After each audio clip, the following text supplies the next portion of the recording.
الحمد للہ سبحان اللہ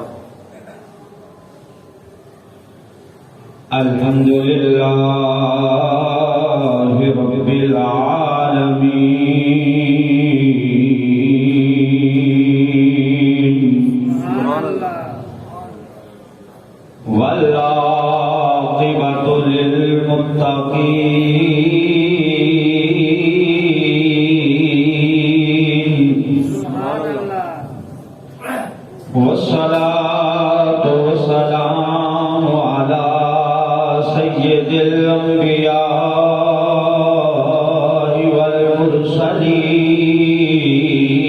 والمرسلين وأصحابه الهادين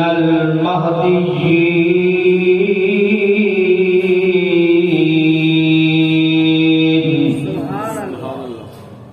وعلى آله الطيبين الطاهرين سبحان اللہ وأولياء ملته وعلماء أمته أجمعين سبحان اللہ أما بعد فأعوذ بالله من الشيطان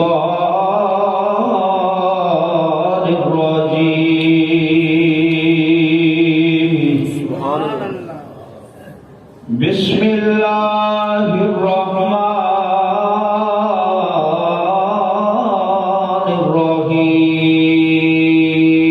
الرحيم سبحان اللہ ذلك فضل الله يؤتيه من يشاء سبحان اللہ آمنت بالله صدق الله مولانا العظيم وصدق رسوله النبي الكريم الأمين سبحان اللہ الصلاة والسلام عليك يا رسول الله وعلى آلك وأصحابك يا حبيب الله الصلاة والسلام عليك يا خاتم النبيين وعلى آلك وأصحابك يا محبوب رب العالمين سبحان اللہ سبحان اللہ مولاي صل وسلم دائما ابدا على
محتشم سامعین حضرات،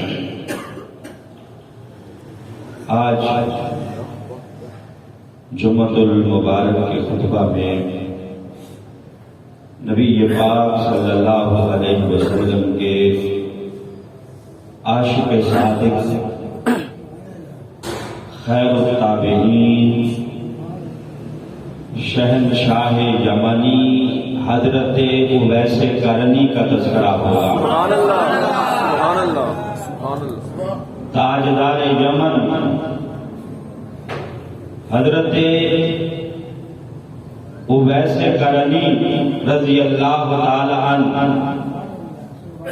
یہ وہ نبی پاک صلی اللہ علیہ وسلم کے عاشق صادق ہیں، سرکار کے وہ غلام ہیں کہ سارے نبی پاک صلی اللہ علیہ وسلم کے غلام رسالت میں آپ صلی اللہ علیہ وسلم کا ذکر کرتے ہیں۔ نبی پاک مدینہ طیبہ میں بیٹھ کے صحابہ کے اجتماع میں اویس کرنی کا تذکرہ فرماتے ہیں۔ سبحان اللہ، سبحان اللہ۔ ان کے اوصاف بیان کرتے، ان کی صفات بیان کرتے، ان کی نشانیوں کا ذکر فرماتے ہیں۔ یہ وہ رسالت میں آپ صلی اللہ علیہ وسلم کے عاشق صادق ہیں۔ نبی پاک صلی اللہ علیہ وسلم جب مکہ سے ہجرت کر کے مدینہ طیبہ تشریف لائے تو سرکار عصر کی نماز کے بعد صحابہ کو ساتھ لیتے، مدینے سے تھوڑا باہر نکل کر یمن کی طرف منہ کرتے، یمن کی طرف منہ کر کے کھڑے ہو جاتے۔ سرکار دو عالم صلی اللہ علیہ وسلم اپنی قمیض مبارک کے چاک کھول کر یوں سینے سے کپڑا ہٹا کر لمبی لمبی سانسیں لینا شروع فرما دیتے۔ سبحان اللہ، سبحان اللہ۔ ہر روز سرکار دو عالم صلی اللہ علیہ وسلم یوں فرماتے، یمن کی طرف منہ کر کے آپ لمبی لمبی سانسیں لیتے۔ صحابہ نے ایک دن پوچھ لیا، حضور ادھر کیا ہے؟ اس سائڈ پہ ہے کہ ہاں جو آپ ادھر سے لمبی لمبی سانسیں لے کر راحت اور فرحت محسوس کرتے ہیں؟ تو نبی پاک نے فرمایا، انی لاجد ریح الرحمن من قبل یمن، کہ مجھے یمن کی طرف سے رب رحمان کی خوشبو آتی ہے۔ سبحان اللہ۔ انی لاجد ریح نفس الرحمن، مجھے اس سائڈ سے رب رحمان کی خوشبو آتی ہے۔ ظاہر ہے اللہ رب العزت تو ہر جگہ موجود ہے۔ نبی پاک ایک خاص سمجھ کی طرف منہ کر کے فرماتے کہ اس سائڈ سے مجھے رحمان کی خوشبو آتی ہے۔ گویا نبی پاک یہ فرما رہے ہوتے کہ میرے صحابہ، اس سائڈ پہ اللہ کا ایک بندہ، رحمان کا بندہ، میرا غلام اویس کرنی رہتا ہے جو مجھ سے محبت کرتا ہے، لہذا اسی وجہ سے اس سائڈ سے میں رب رحمان کی خوشبوئیں محسوس کر رہا ہوں۔ سبحان اللہ، سبحان اللہ۔ نبی پاک صلی اللہ علیہ وسلم تذکرہ فرماتے، خوشبو محسوس فرماتے۔ صحابہ اکرام رضوان اللہ علیہم اجمعین نے پوچھ لیا کہ حضور کو غلام کون ہے، اس کی نشانی کیا ہے؟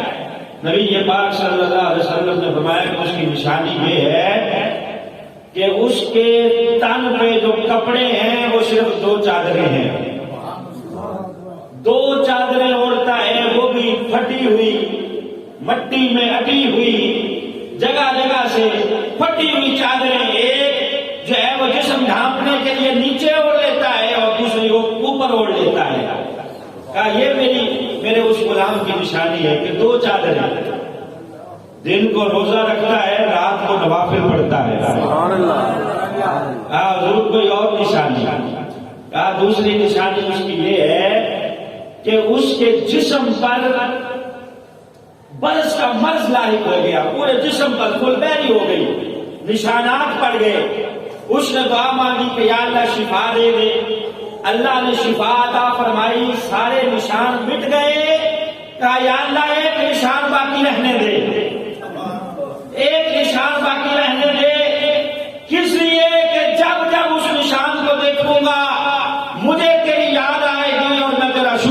کیا کروں گا۔ ارے یہ بھاگنا میں یہ اس کی نشانی ہے میرے غلام کی کہ اس کے دائیں ہاتھ پر فلبیری کا نشان ہے، دائیں ہاتھ کے اوپر فلبیری کا برس کے مرض کا نشان ہے، یہ بھی اس کی نشانی ہے۔ کہا حضور کوئی اور نشانی بتائیں۔ نبی یہ بات کرنا میرے صحابہ میرے اس غلام کی نشانی یہ بھی ہے کہ اس کا حلیہ فقیروں والا ہے، جسم کے اوپر مٹی اور گند ہر وقت جو ہے وہ پڑی رہتی ہے، یہاں تک کہ جب وہ گلیوں سے گزرتا ہے تو بچے گلیوں سے اٹھا اٹھا کے اسے پتھر مارتے ہیں، پتھر مارتے ہیں۔ وہ آگے سے بڑا کیا کہتا ہے؟ حضور کیا کہتا ہے؟ کہا وہ یہ کہتا ہے کہ بچوں مجھے پتھر ضرور مارو لیکن اتنے بڑے بڑے نہ مارو، چھوٹے مارا کرو۔ کیوں؟ اس لیے کہ جب بڑے پتھر مارتے ہو تو میرے جسم سے خون بہتا ہے، خون بہنے کی وجہ سے میرا وضو ٹوٹ جاتا ہے اور مجھے پھر وضو کرنے کے لیے پانی کوئی نہیں دیتا، مجھے دریا کے کنارے جانا پڑتا ہے، میری نماز قضا ہو جاتی ہے۔ یہ اس کا مقام ہے میرے غلام کا۔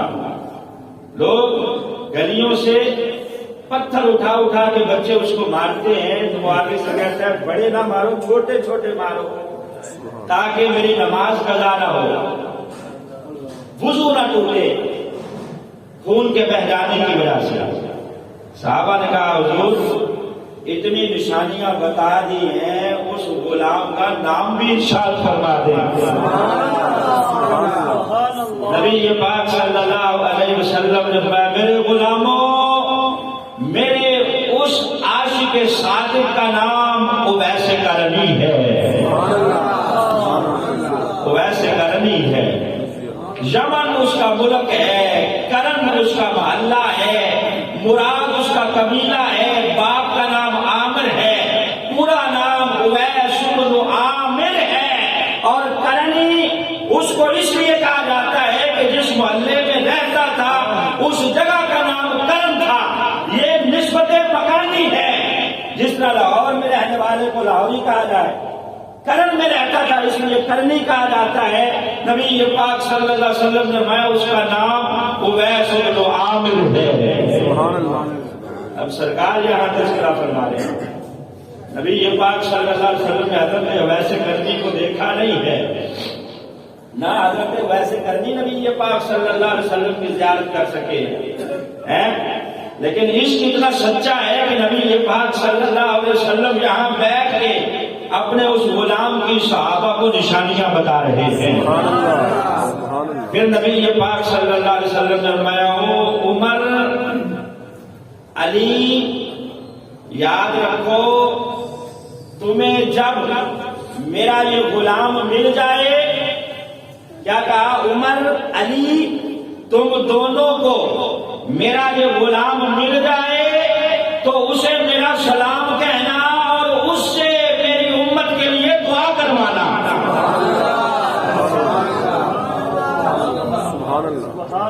نبی پاک صلی اللہ علیہ وسلم کسے فرما رہے حضرت علی اور عمر کو، کسی اور کو نہیں فرمایا۔ یہ سرکار دو عالم صلی اللہ علیہ وسلم کا علم غیب ہے کہ نہیں؟ نبی پاک کو پتا تھا کہ میرا یہ غلام ملے گا تو عمر اور علی کو ملے گا۔ سبحان اللہ۔ سرکار یہاں بیٹھے ہوئے جان رہے ہیں کہ یہ غلام میرا ویسے کرنی، اس کی ملاقات کس سے ہوگی؟ اور بعض روایات میں آتا ہے کہ نبی پاک نے اپنا جبہ مبارک حضرت عمر کو عطا فرمایا، فرمایا میرا یہ جبہ رکھ لو، جب ویسے کرنی سے ملاقات ہو اسے کہنا کہ یہ جبہ پہن کے نبی پاک کی امت کے لیے دعا کرو۔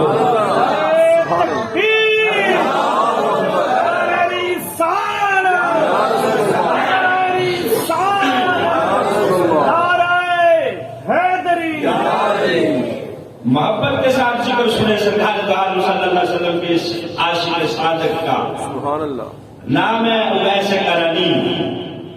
اور یہ جو محبت ہے نا یہ ون وے ٹریفک نہیں ہے، یہ نہیں کہ نبی یہ پاک محبت فرما رہے ہیں اور وہاں سے نہیں، اور وہاں تو محبت کا عالم یہ ہے، غزوہ احد ہو رہا ہے، غزوہ احد، غزوہ احد کے دوران جب کفار نے نبی پاک صلی اللہ علیہ وسلم کو گھیر لیا، رسالت مآب صلی اللہ علیہ وسلم پہ حملہ کیا، تو نبی پاک نے لوہے کا ہود پہنا ہوا تھا، لوہے کی ٹوپی، لوہے کی ٹوپی، جب انہوں نے ایک پتھر مارا تو نبی پاک صلی اللہ علیہ وسلم کے اس ہود کی کڑیاں چند آپ کے رخسار مبارک میں چبھ گئی، رخسار مبارک میں چبھ گئی۔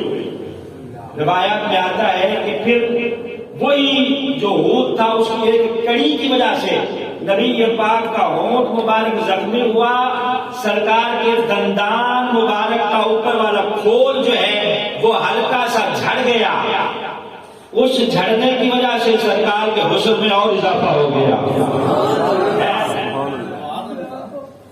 حضرت ویسے کرنی کے عشق کا عالم یہ ہے کہ یہاں نبی پاک کو احد کے میدان میں، جنگ احد میں جب کفار نے گھیرا ہے اور وہ ظلم و ستم کر رہے ہیں، پتھر نبی پاک صلی اللہ علیہ وسلم کی کمر مبارک پہ اگر پڑتا ہے تو درد یمن میں بیٹھے ہوئے ویسے کرنی کو محسوس ہو رہا ہے۔ کہتے ہیں نا کہ محبت یہ معجزہ بھی دکھائے مجھے، محبت یہ معجزہ بھی دکھائے مجھے، پتھر اس کو پڑے درد آئے مجھے۔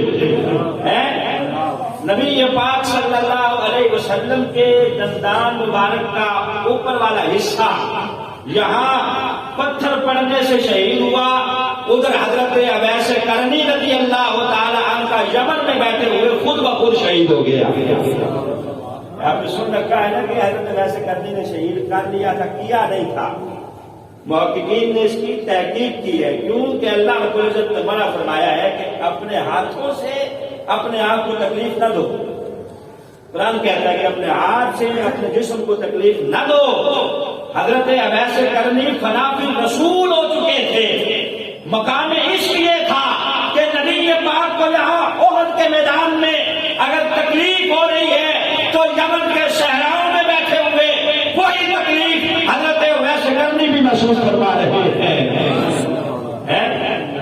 وہاں بیٹھے ہوئے ان کو بھی درد محسوس ہو رہا ہے کہ وہی تکلیف محسوس ہو رہی ہے جو نبی پاک صلی اللہ علیہ وسلم کو پہنچائی جا رہی ہے۔ 20-22 سال تک کی جو آپ کی عمر ہے اس کا تذکرہ نہیں ملتا۔ 20-22 سال کی عمر میں کلمہ پڑھا ہے، کلمہ پڑھنے کے بعد یمن میں اپنی اماں جان کی خدمت کر رہے ہیں، بوڑھی ماں ہے، ابا جان پہلے فوت ہو چکے ہیں، ماں سے اجازت مانگ رہے ہیں، اماں جان اجازت نہیں دیتی، میں مدینے جاؤں اپنے محبوب کی زیارت کر رہا ہوں، مدینے جاؤں نبی پاک صلی اللہ علیہ وسلم کی زیارت کر رہا ہوں۔ حضرت اویس کرنی رضی اللہ تعالیٰ عنہ کا تذکرہ سننے والوں توجہ، جانا نبی پاک صلی اللہ علیہ وسلم کی بارگاہ میں ہے، اجازت ماں سے مانگ رہے ہیں۔ وہ مرید بھی توجہ کریں جو ماں کو ناراض کر کے پیر کی چوکٹ پہ جھاڑو دے رہے ہوتے ہیں۔ سب سے بڑے جو پیر ہیں وہ والدین گھر میں موجود ہیں، ان کی اجازت کے بغیر اگر کوئی ولی کی چوکٹ پہ بھی جائے گا تو وہ بھی اللہ کی بارگاہ میں قبول نہیں ہے۔ حضرت اویس کرنی رضی اللہ تعالیٰ عنہ جانا نبی پاک کی خدمت میں ہے، اجازت اماں جان سے طلب کر رہے ہیں۔ اماں جان کہتی ہے نا بیٹا تو جائے گا تو پیچھے میری خدمت کون کرے گا؟ میں بوڑھی ہوں، نابینا ہوں، بیمار بھی ہوں، اٹھ نہیں سکتی، کھانا نہیں کھا سکتی، میری خدمت کون کرے گا؟ مانگتے رہے اجازت۔ ایک دن اونٹ چرا کے گھر آئے، اماں جان آج تو اگر نہ گیا تو میرا کلیجہ پھٹ جائے گا، آج اجازت دے، میں نبی پاک صلی اللہ علیہ وسلم سے ملا ہوں۔ ماں نے اجازت دی، اب بیٹا جاؤ، لیکن یاد رکھو صرف جانے کی اجازت ہے اور فوراً واپس آنے کی اجازت ہے، وہاں ٹھہر کے انتظار نہیں کرنا۔ جتنا ٹائم جانے میں لگتا ہے اتنا ٹائم، اور پھر واپس آنے میں جتنا ٹائم لگتا ہے اتنا ٹائم، صرف اتنے وقت کی تمہیں اجازت ہے درے رسول پہ جاؤ، نبی پاک صلی اللہ علیہ وسلم ملے، زیارت کر کے فوراً واپس پلٹ آؤ، وہاں ٹھہرنا نہیں ہے۔ کہا اماں جان قبول ہے، قبول ہے، ایک نظر ہی صحیح، اپنے محبوب کو دیکھوں تو صحیح۔ اب والدہ نے اجازت دی، حضرت عباس سے کر لی یہاں یمن سے چلے مدینہ طیبہ کی طرف۔ ادھر نبی پاک صلی اللہ علیہ وسلم نے حضرت عائشہ سے کہا، عائشہ میں ذرا کام سے جا رہا ہوں، میرا ایک غلام آئے گا، یمن سے آنے والا ہے، جب وہ آئے تو اس کو کہنا کہ مسجد نبوی میں بیٹھے میرا انتظار کرے، میں واپس آ رہا ہوں۔ یہ اللہ رب العزت کی کرنی تھی، حضرت عباس سے کرنی رضی اللہ تعالیٰ۔ وہاں سے چلے، یہاں مدینہ طیبہ پہنچے، نبی پاک کے در اقدس پہ دستک دی۔ حضرت سیدہ عائشہ رضی اللہ تعالیٰ عنہ نے پوچھا کون ہے؟ کہا اماں جان میں نبی پاک صلی اللہ علیہ وسلم کا اویس ہوں، یمن سے آیا ہوں زیارت کرنے کے لیے، حضور کا غلام ہوں، فقیر ہوں، مجھے اویس کرنی کہتے ہیں۔ اچھا تم آئے تو ہو، لیکن محبوب گھر میں موجود نہیں ہے، مسجد نبوی میں بیٹھ کے انتظار کرو، ابھی آ جائیں گے، زیارت بھی کر لینا، ملاقات بھی کر لینا۔ حضرت عباس کرنے کی آنکھوں سے آنسوؤں کی لڑیاں جاری ہو گئی کہ آیا ہوں نبی پاک صلی اللہ علیہ وسلم کی زیارت کرنے، اجازت بھی اتنی ہے کہ انتظار نہیں کرنا، سرکار گھر پہ موجود نہیں ہے۔ کہا اماں جان انتظار کرنے کی اجازت نہیں ہے، آپ ذرا سائڈ پہ نہیں ہو جاتی، سرکار تو نہیں ہے، میں نبی پاک صلی اللہ علیہ وسلم کے گھر مبارک کو دیکھ لوں، نبی پاک کے حجرے مبارک کی زیارت کر لوں، سرکار کا بستر مبارک دیکھ لوں، نبی پاک کی چارپائی دیکھ لوں، نبی پاک کی دیواروں کو بوسہ دے لوں، میرے عشق کو تسکین حاصل ہو جائے گی۔ حضرت عباس کرنی رضی اللہ تعالیٰ عنہ تو اماں جان نے اجازت دی۔ اب آپ گھر میں داخل ہوئے، حضرت عائشہ کہتی ہیں حال یہ ہے کہ بال بکھرے ہوئے ہیں، پھٹی ہوئی چادریں جو ہے وہ جسم کے اوپر لپیٹی ہوئی ہیں، لپٹی ہوئی چادریں ہیں، دو پھٹی ہوئی جگہ جگہ سے۔ یہ غلام ابھی دیوانہ وار کبھی یہاں جاتا ہے، کبھی وہ دیوار چومتا ہے، کبھی نبی پاک کے بستر کو چومتا ہے، کبھی سرکار دو عالم صلی اللہ علیہ وسلم کی استعمال والی چیزیں دیکھ کر دیکھتا ہوا آنسو بہاتا ہوا واپس چلا جاتا ہے۔ کہتی ہے میں نے پھر کہا کہ اویس مسجد نبوی میں انتظار کرو، سرکار ابھی آ جائیں گے۔ کہا اماں جان انتظار کرنے کی اجازت نہیں ہے۔ وہیں سے واپس پلٹے حضرت عباس کرنی رضی اللہ تعالیٰ عنہ، دوبارہ یمن پہنچے۔ اماں نے کہا کہ بیٹا ملائے ہو، محبوب دو عالم صلی اللہ علیہ وسلم سے ملائے ہو؟ کہا اماں جان گیا ضرور تھا، لیکن سرکار گھر میں موجود نہیں تھے۔ کہا پھر تھوڑا انتظار کر لیتے۔ کہا اماں خود ہی تو کہا تھا کہ انتظار نہیں کرنا، میں انتظار کر کے اپنی ماں کا بے ادب نہیں ہونا چاہتا تھا۔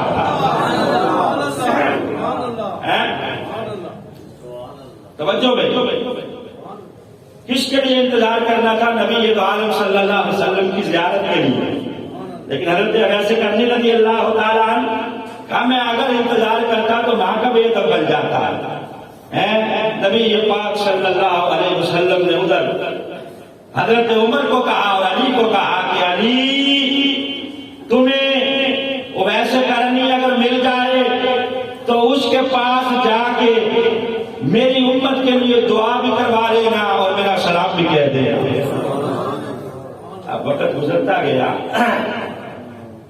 حضرت امیر المؤمنین سیدنا فاروق اعظم رضی اللہ تعالی عنہ جب آپ امیر المؤمنین بنے تو ہر سال جب آپ حج کا خطبہ ارشاد فرماتے تو ساتھ ہی آپ ارشاد فرماتے او دنیا جہان سے آنے والے لوگوں بتاؤ کیا تم میں کوئی اویس کرنی ہے؟ کوئی یمن سے آنے والا اویس ہے؟ یمن سے آنے والے لوگوں کا ٹولہ کہاں ہے بتائے، ان میں کوئی اویس ہے یا کوئی اویس کو جانتا ہے تو مجھے آ کے بتائے۔ گزر گئے حضرت اویس کرنی رضی اللہ تعالیٰ عنہ کا اعلان کرتے ہوئے. حضرت فاروق اعظم ہر سال خطبہ حج دیتے ہیں. خطبہ حج میں اعلان کرتے ہیں کہ ہے کوئی اویس کرنی کو جاننے والا، کوئی ہے جو اس کو جانتا ہو یا کوئی آیا ہو اویس نام کا بندہ یمن سے، میں امیر المومنین عمر اس سے ملنا چاہتا ہوں، کوئی اس کا پتہ بتائے. 10 سالوں کے بعد جب 11واں سال آیا، حضرت فاروق اعظم نے جو حج کا خطبہ ارشاد فرماتے ہوئے دوبارہ اعلان کیا کہ لوگوں سنو، یمن سے آئے ہوئے متوجہ ہوں، کیا تم میں کوئی اویس کرنی ہے یا کوئی اویس کرنی کو جانتا ہے؟ ایک بندہ کھڑا ہو گیا، کھڑا ہو کے کہنے لگا کہ جناب ہے ضرور ایک اویس نام کا بندہ، میرے چچا کا بیٹا ہے، لیکن وہ اس قابل نہیں ہے کہ آپ اس کا تذکرہ کریں. آپ امیر المومنین ہیں، کہاں وہ غلام گلیوں میں پھرتا رہتا ہے اور 2 چادریں اوڑھ کے رکھتا ہے وہ بھی پھٹی ہوئی، اس کا جسم درد آلود رہتا ہے، راتوں کو جاگتا رہتا ہے، دن جو ہے وہ جنگلوں میں بھی بتاتا ہے، سارا دن روزہ رکھتا ہے، راتوں کو نمازیں پڑھتا ہے. وہ بندہ وہ ہے کہ جسے دیکھ کر جب وہ گلیوں سے گزرتا ہے تو بچے اٹھا کے پتھر مارتے ہیں، امیر المومنین آپ کہاں اور وہ کہاں، وہ کہاں، آپ اس کا ذکر کریں وہ اس قابل نہیں ہے. اچھا بتاؤ ہے کہاں؟ کہا حضور اس کے بھولے پن کا عالم دیکھیں، ہم یہاں حرم میں طواف کر رہے ہیں، اب بھی وہ وہاں میدان عرفات میں حاجیوں کے اونٹ چلا رہا ہے. ہم یہاں حج کرنے آئے ہیں اور طواف کر رہے ہیں، مسجد حرم میں جو ہے وہ وقت بتا رہے ہیں اور وہ وہاں حاجیوں کے اونٹ چلا رہا ہے. جب یہ کہا تو حضرت عمر نے فوراً جناب علی المرتضیٰ کو آواز نکالی، آ جاؤ، جو بچھڑا تھا وہ پیارا مل گیا ہے، خدا رکھے تمہارا مل گیا ہے، میرے دل کو سہارا مل گیا ہے، میری نظروں کو نظارہ مل گیا ہے. کہا جی آ جاؤ. 10 سال ہو گئے جس کا انتظار کرتے کرتے، جس کی راہیں تکتے تکتے وہ مل گیا ہے. آؤ میدان عرفات کی طرف بھاگ دیے. اب یہ حرم سے میدان عرفات کا فاصلہ کافی ہے، لیکن یہ 28 لاکھ مربع میل کے حاکم حضرت فاروق اعظم نے سواری نہیں لی، جیسے ویسے کرنی کی خبر ملی پیدل ہی دوڑنا شروع کر دیا. اب مغلوب بھی پیچھے پیچھے، حضرت علی ساتھ ہیں، سارے حجاج ساتھ ہیں کہ خیر ہو، امیر المومنین کہاں دوڑ دیے. دوڑتے دیکھا جب میدان عرفات میں ایک بندہ بیٹھا ہے، انتہائی فقیرانہ حال ہے، اوڑی ہوئی ہے 2 چادریں پھٹی ہوئی، سر جھکا کے بیٹھا ہے. حضرت فاروق اعظم نے سلام کیا، السلام علیکم ورحمۃ اللہ. اتنا بے نیاز ہے، آگے سے کوئی جواب نہیں آیا. اپنی ہی جو ہے وہ من میں مگن ہے اور اپنی ہی جو ہے وہ لگن میں ہے، اور اللہ رب العزت سے ایسی لو لگائی ہوئی ہے، کوئی سلام کا جواب نہیں. ساتھ کھڑے حضرت علی المرتضیٰ نے کہا اویس، امیر المومنین فاروق اعظم تمہیں سلام کہہ رہے ہیں. جب یہ کہا تو یوں سر اٹھا کے کہا وعلیکم السلام ورحمۃ اللہ وبرکاتہ. اب حضرت فاروق اعظم نے پوچھا کہ مسم کا بتا تیرا نام کیا ہے؟ آگے سے جواب دیا اسمی عبداللہ، میرا نام عبداللہ ہے، اللہ کا بندہ ہوں. کہا عبداللہ تو میں بھی ہوں، اللہ کا بندہ تو میں بھی ہوں، اپنا اصلی نام بتا، مسم کا تیرا نام کیا ہے؟ پھر جواب دیا کہ اسمی الرائی، میں بکریاں اور اونٹ چرانے والا ہوں، اونٹوں کا چرواہا ہوں، نام میرا کیوں پوچھتے ہو؟ ساری دنیا اپنے آپ کو چھاپتی ہے، حضرت اویس کرنی چھپا رہے ہیں. ہم چھاپتے ہیں نا، بڑے بڑے اشتہارات لگتے ہیں کہ فلاں مولانا، بلکہ اب تو ترقی ہو گئی، ساتھ تصویریں بھی رکھتی ہیں. ہم اپنے آپ کو چھاپتے ہیں، حضرت اویس قرنی رضی اللہ تعالیٰ عنہ چھپا رہے ہیں۔ جب پھر بار بار پوچھنے پر جواب نہیں دے رہے، حضرت علی کہنے لگے آپ ذرا پیچھے ہٹے نا، میں ذرا اس سے نپٹتا ہوں۔ اگر یہ فقیر ہے تو میں بھی فقیروں کا شہنشاہ ہوں۔ سبحان اللہ، سبحان اللہ۔ امیر المومنین آپ ذرا ہٹیں۔ اب حضرت علی المرتضیٰ رضی اللہ تعالیٰ عنہ نے آگے بڑھ کے کہا کہ الذی سمت امہ، وہ نام بتا تجھے تیرے رب کی قسم ہے، وہ نام بتا جو تیری ماں نے تیرا نام رکھا ہے۔ عبداللہ تو ہم بھی ہیں، وہ نام بتا تجھے رب کی قسم ہے جو تیری ماں نے تیرا نام رکھا ہے۔ اب فوراً آنکھوں سے آنسو جاری ہو گئے، کہا علی تو نے میرا پردہ چاک کر دیا ہے۔ اگر قسم لے کے کہتا ہے پوچھتا ہے تو پھر میں ہی ہوں اویس ابن عامر، یمن میرا ملک ہے، کرن میرا محلہ ہے، میں ہی ہوں وہ غلام جسے تم تلاش کر رہے ہو۔ اب حضرت فاروق اعظم رضی اللہ تعالیٰ نے فوراً کہا کہ اویس، نبی پاک صلی اللہ علیہ وسلم کا سلام پہنچے۔ سرکار دو عالم صلی اللہ علیہ وسلم کا سلام سنتے ہی حضرت اویس قرنی کی آنکھیں بھیگ گئی۔ آج اس عاشق صادق کو جب نبی پاک صلی اللہ علیہ وسلم کا سلام پہنچا ہے، یمن میں بیٹھ کر جو ہر وقت نبی پاک صلی اللہ علیہ وسلم کے گن گاتا تھا، آج جب قیمت پڑی ہے، آج اس عشق کا جب نور پڑا ہے تو آنکھیں جھانک گئی۔ یہ غلام تڑپ کے کہنے لگا بتاؤ تو صحیح میرے محبوب نے کیسے میرا تذکرہ کیا تھا؟ سرکار جب میرا ذکر کر رہے تھے تو حال کیا تھا؟ اس طرح نبی پاک صلی اللہ علیہ وسلم ان غلام کا ذکر کر رہے تھے، میرے محبوب کے ہونٹوں پہ میرا نام آیا تھا تو سرکار دو عالم صلی اللہ علیہ وسلم کی حالت کیا تھی؟ اب سنتے ہی سلام آنکھیں جھلک گئی، آنکھیں جھلک گئی، زاروں قطار ہونے لگے کہ آج نور پڑ گیا ہے۔ نبی پاک صلی اللہ علیہ وسلم کو دیکھا نہیں، صحابی نہیں بن سکے، خیر التابعین بنے، صحابہ کی زیارت کی، صحابہ کی تابعین سے کہتے ہیں جس نے صحابی کو دیکھا ہو، صحابی اسے کہتے ہیں جس نے نبی پاک کو دیکھا، خیر التابعین بنے، سرکار کا سلام وصول کیا۔ ساتھ ہی حضرت فاروق اعظم رضی اللہ تعالیٰ عنہ نے کہا اویس دعا کرو۔ جناب دعا تو میں کرتا ہی رہتا ہوں، سب کے لیے کرتا ہوں۔ پھر کہا اویس دعا کرو، کہا سب کے لیے کرتا ہوں۔ کہا نبی پاک نے فرمایا تھا سرکار کی امت کے لیے دعا کرو۔ جب سرکار کا نام آیا تو پھر آنکھیں جھلک گئی، ہاتھ اٹھا دیے نبی پاک صلی اللہ علیہ وسلم کے اس غلام نے، عاشق صادق نے دعا مانگنا شروع کر دی نبی پاک صلی اللہ علیہ وسلم کی امت کے لیے۔ تو یہ وہ غلام ہے یمن میں بیٹھ کر اگر نبی پاک صلی اللہ علیہ وسلم کے ساتھ اس نے عشق کمایا ہے تو اللہ رب العزت کے محبوب نے پھر اس غلام کا تذکرہ صحابہ میں بیٹھ کے کیا ہے۔ اپنے آپ کو چھپا کے رکھا ساری زندگی، ظاہر نہ کیا۔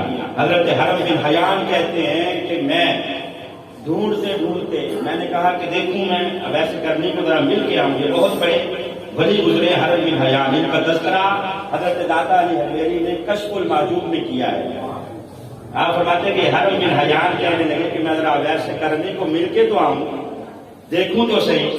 پتا چلا کہ آپ تو مکے گئے ہوئے ہیں حج کرنے، وہاں گیا، وہاں ڈھونڈتا رہا نہیں ملے، وہاں سے پتا چلا کہ مدینہ چلے گئے، وہاں گئے، پھر پتا چلا کہ یمن آ گئے، یمن کہتے میں پیچھے یہاں تک کہ آخر میدان آخرکار دریائے فرات کے کنارے کوفہ میں مجھے ان سے ملنے کا شرف حاصل ہوا۔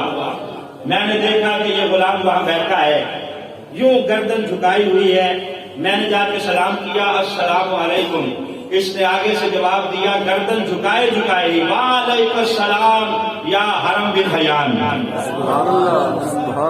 کہتے ہیں میں ملا نہیں تھا اس سے، لیکن بیٹھے سر جھکائے مجھے جواب دیا تو میں نے کہا تجھے کس نے خبر دے دی کہ میں حرم بن حیان ہوں؟ کہا نبانی العلیم الخبیر، مجھے اس رب علیم و خبیر نے خبر دی ہے کہ آنے والا جو آیا ہے یہ حرم بن حیان آیا ہے۔ مقام یہ ہے حضرت اویس قرنی رضی اللہ تعالی عنہ کا۔ حضرت ربیع جو ایک بزرگ گزرے ہیں، آپ فرماتے ہیں کہ میں ملاقات کا شوق ہوا کہ حضرت اویس قرنی سے مل کے آؤں۔ ملنے کے لیے گیا، میں نے دیکھا مغرب کی نماز ادا فرما رہے تھے۔ مغرب کی نماز پڑھ کے نفل پڑھنا شروع کیے۔ اوابین کے نفلوں میں ایسا مشغول ہوئے کہ عشاء کی نماز کا وقت ہو گیا۔ پھر نماز عشاء پڑھی حضرت اویس قرنی نے۔ یہ ولی کامل کہتے ہیں کہ میں اب انتظار میں بیٹھ گیا کہ کب نماز ختم کرے اور میں ملاقات کروں۔ جیسے ہی نماز مکمل کی، نوافل پڑھنا شروع کیے۔ اللہ اکبر کہہ کے کہا کہ آج کی میری ساری رات قیام میں گزرے گی۔ قیام کی نیت کی، ساری رات قیام میں گزار دی حضرت اویس قرنی رضی اللہ تعالیٰ عنہ۔ کہتے ہیں پھر اگلا دن آیا، فجر کی نماز پڑھی، سارا دن قرآن پاک کی تلاوت میں۔ کہتے ہیں میں منتظر ہی رہ گیا کہ ملاقات ہو۔ پھر رات ہو گئی، نفل اللہ اکبر کہہ کے کہنے لگا کہ آج کی رات میری رکوع میں گزرے گی۔ تیسری رات پھر سجدے میں۔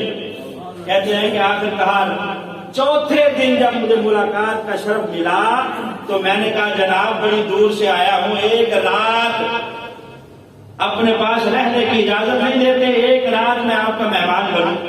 تو آگے سے جواب کیا دیا، کہا ایک رات کی بات کرتے ہو، میرے پاس تو ایک لمحے کا ٹائم نہیں ہے، منزل بڑی دور ہے۔ کہا پھر کوئی نصیحت کرے؟ کہا خبردار یاد رکھ، رات کے وقت موت کو اپنے سرانے کے پاس رکھا کر اور دن کے وقت موت کو اپنی آنکھوں کے سامنے رکھا کر۔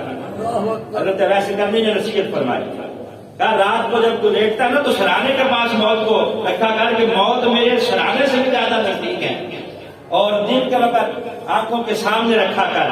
کہتے ہیں جب یہ کہا تو میری چیخیں نکل گئی کہ یہ اللہ کا بندہ، یہ ولی، یہ کامل، مقام اس کا کیا ہے اور یہ کس قدر فنا فی اللہ اور فنا فی الرسول ہے۔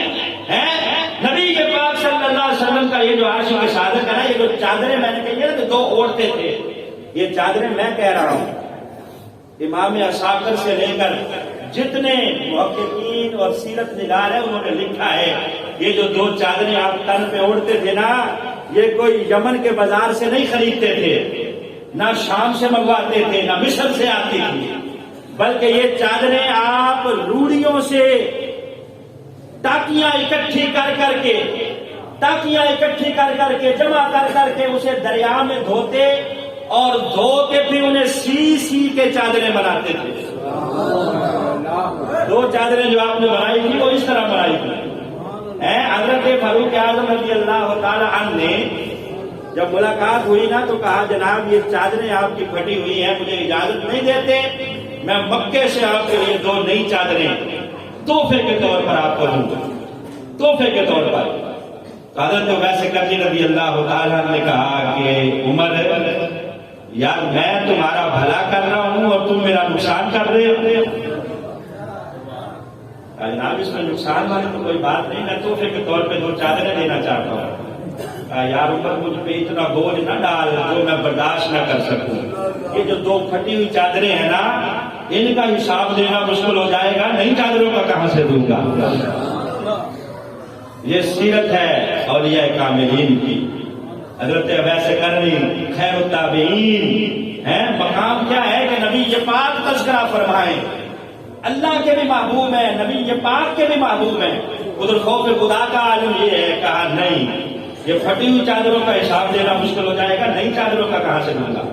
پھر حضرت فاروق اعظم نے کہا اچھا یار چلو پھر کوئی نصیحت کرو، میرے پاس یہ جو اتنی بڑی بادشاہت ہے، 28 لاکھ مربع میل کا حاکم ہوں، یہ کس کے سپرد کروں گا؟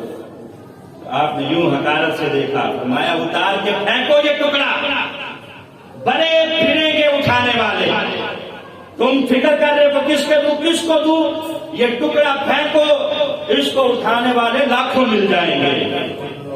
جو بادشاہت ہے نا اس کا نشہ کرسی کا ایسا ہے کہ 5 سال میں بھی پورا نہیں ہوتا، پھر کہتے ہیں اگلے 5 سال بھی، پھر بھی مخلوق کا خون چوس کے اپنے محلات اور بینک بیلنس میں اضافہ کرتے چلے جائیں گے، کوئی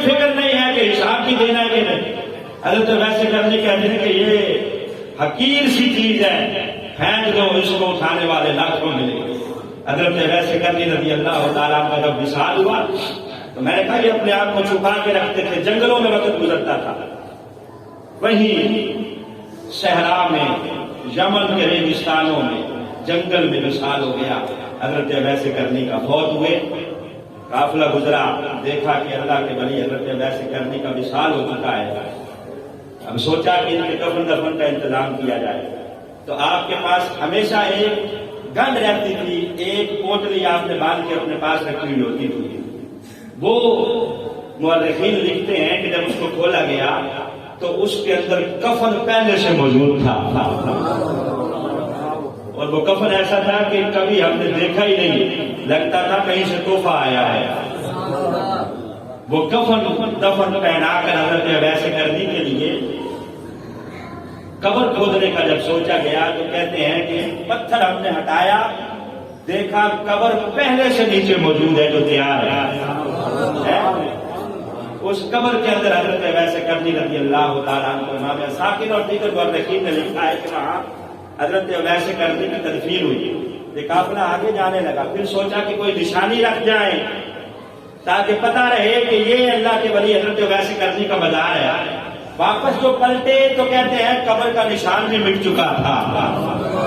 یہی وجہ ہے کہ حضرت داتا علی حجویری کا مزار آپ کو ملے گا، حضرت شہنشاہ بغداد عبد القادر جیلانی کا مزار ملے گا، حضرت پیر مہر علی شاہ کا مزار ملے گا، حضرت ویسے کرنی کا مزار ان کا نشان موجود نہیں ہے۔ ساری زندگی اپنے آپ کو چھپا کے رکھا، مجہول فی الارض و معروف فی السماء، زمین میں چھپا کے رکھا۔ نبی پاک فرماتے ہیں کہ آسمان کے فرشتے بھی ان کا تذکرہ فرماتے تھے، معروف فی السماء۔ قیامت کا دن ہوگا، نبی پاک صلی اللہ علیہ وسلم فرماتے ہیں کہ میرے اویس کو جب جنت سے آواز آئے گی، جنت میں بھیجا جائے گا، تو 70,000 فرشتے حضرت ویسے کرنی کے ارد گرد انہی کی شکل میں موجود ہوں گے، ان کو پروٹوکول دے رہے ہوں گے۔ جہاں دنیا میں بھی انہوں نے چھپا کے رکھا، وہاں حشر کے میدان میں بھی لوگ پہچان نہیں سکیں گے کہ ویسے کرنی کون سا ہے۔ نبی پاک صلی اللہ علیہ وسلم فرماتے ہیں، کشف المعدوم میں داتا علی نے لکھا ہے کہ جب جنت میں جانے لگے گی نا، آواز آئے گی ویسے کرنی ٹھہر جاؤ، ٹھہر جاؤ، آنکھیں جھلک جائیں گی، یا اللہ سارے جا رہے ہیں میں کیوں ٹھہر جاؤں، آواز آئے گی ٹھہر جاؤ، ویسے کرنی شفاعت کا دروازہ کھلا ہے، نبی پاک کی گناہگار امت کے لیے شفاعت کرو۔ سرکار فرماتے ہیں کہ صرف اور صرف ویسے کرنی کی شفاعت کی وجہ سے اللہ قبیلہ بنو کلب کی بکریوں کے بالوں کے برابر گناہگاروں کی بخشش فرما کے جنت کے دروازے کا فرمائے۔ حضرت ویسے کرنے کا تذکرہ کیوں نہ کرے؟ جن جن کی آنکھیں جھلکی ہیں ان کا ذکر سن کے دعا ہے اللہ انہیں ان کی شفاعت نصیب فرمائے۔ الحمدللہ۔